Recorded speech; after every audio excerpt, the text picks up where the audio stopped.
बहुत पुरानी बात है। एक छोटा सा गांव था। वह गांव में कुछ लोग रहा करते थे। वह गांव में पानी भरने का साधन नहीं था। आसपास में चापाकल नहीं, कोई नाल था। वह गांव वाले बड़े ही भोले थे। वही गांव के बगल में एक तालाब था। वह तालाब काफी साफ सुथरा और गहराई था। एक दिन एक औरत अपने पति से बोलता है, सुनिए जी, घर में पानी पीने को नहीं है, चाहिए उसे तालाब से एक घड़ा भर कर लेकर आई।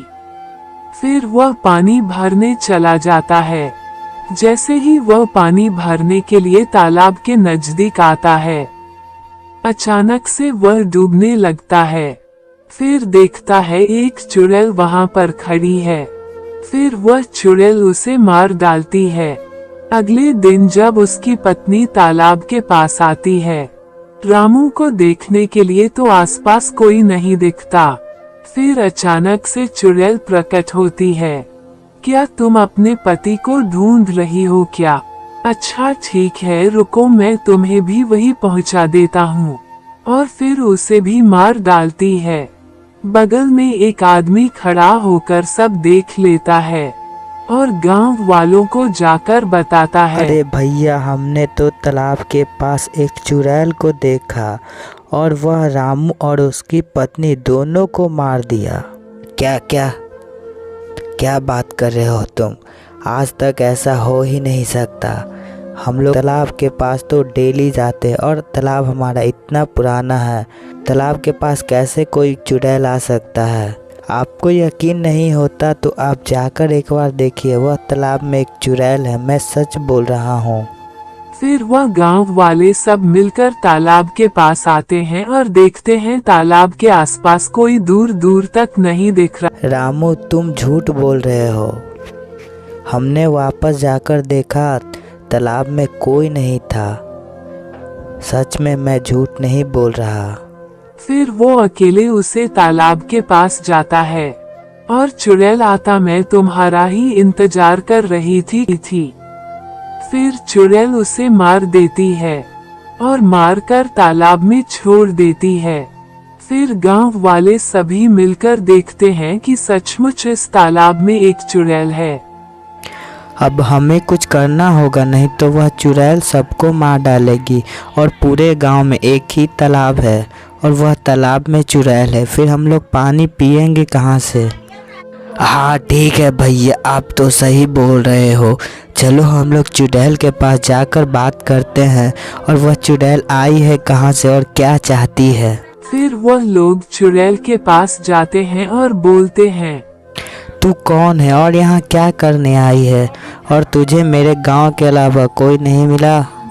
और तुम्हें क्या चाहिए? तुम इस गांव को छोड़कर चली जाओ, नहीं तो हम लोग जी नहीं पाएंगे। तुम्हें रोज मुझे मांस लाकर देना होगा, मांस इंसान का हो या जानवर का, लेकिन मुझे पेट भरने से मतलब है और मैं ये तालाब को इतनी आसानी से छोड़कर नहीं जाऊंगी।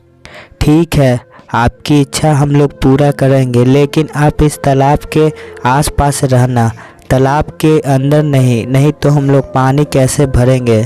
फिर वह एक एक करके रोज चुड़ैल को मांस लाकर दिया करती थी। ऐसे कर करके कुछ दिन बीत गया। अरे भैया, आज तो गांव में मांस नहीं है, हमें लगता है दूसरे गांव से जाकर लानी होगी। ठीक है, चलो दूसरे गांव ही जाते हैं। फिर वह गांव की ओर निकल जाते हैं और देखते हैं एक भैंस सोया हुआ रहता है। मनी मंचलों में साज पैसे को ही मार कर लेकर जाते हैं। चुड़ैल खुश हो। भैंस बोलता है, अबे तू पागल हो गया है क्या?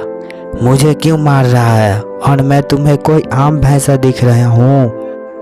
मैं तुम लोगों को नहीं छोड़ूंगा। तुमने मुझे मारने की कोशिश की है। नहीं भैया, मेरी भी मजबूरी है। हम लोग एक चुड़ैल के चंगुल में पड़ चुके हैं और उसे रोज रोज मांस लाकर देना पड़ता है।